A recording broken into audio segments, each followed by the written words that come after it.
been hurt before. I had an open door, so I told myself I never let that happen again. I've been walking around.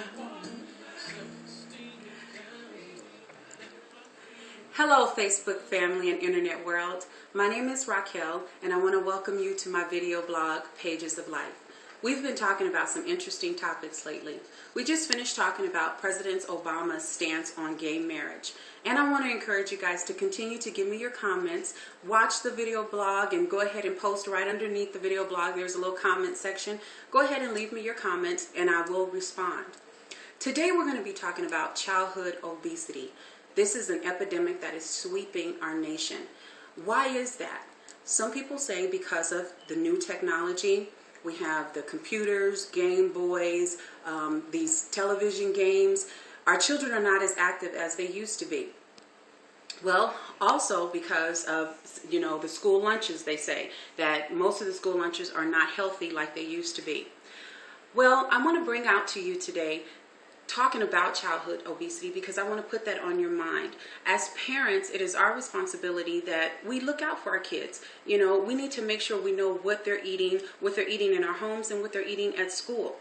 One of the things that was really very, I thought was encouraging, inspiring to me was I found out that President Obama signed the Healthy Hunger Free Kids Act of 2010.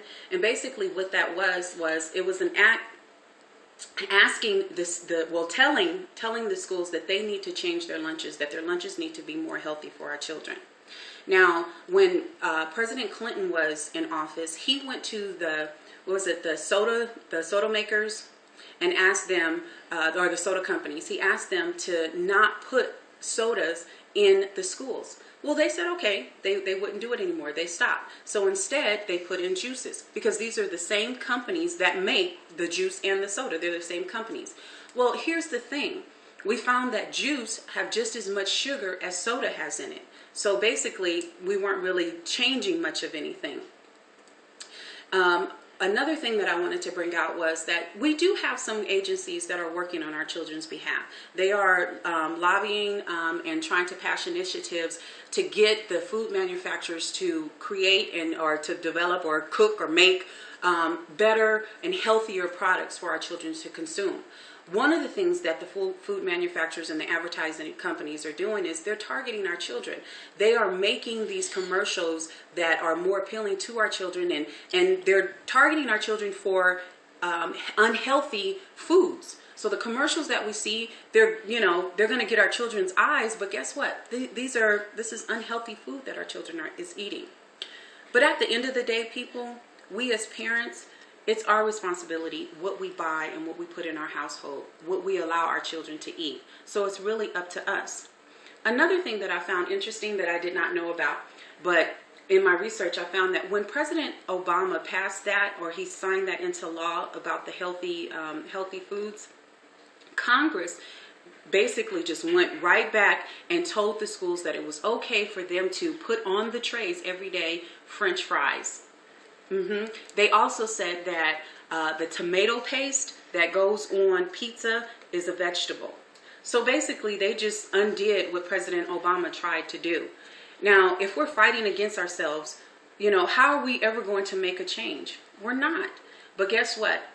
The responsibility lies with you, with me, as a parent, what we are putting into the mouths of our children, because they can't get it if we don't buy it. Now, that's not true. They can get it if we don't buy it. But we have to educate. We have to educate our children to let them know what they are eating. A few years ago, I was diagnosed with high cholesterol. Now, I didn't get high cholesterol just overnight. I got that because of the eating habits that I had.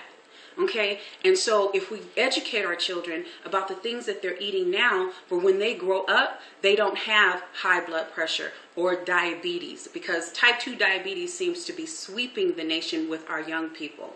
Okay, and that doesn't happen overnight. It's because what we're allowing our children to eat. So I say to you, let's monitor what our children are eating. Let's make sure that we're educating them and making better choices when we're out there at the grocery store as well. Okay, my name is Raquel Perkins, and I just want to say thank you so much for sharing this time with me. I leave with you. What are you writing on the pages of other people's lives, and what are you allowing them to write on your pages? What are you being read of men? God bless you, and thank you. Now I see your face. Don't you turn me away. I need to feel the safety of your embrace.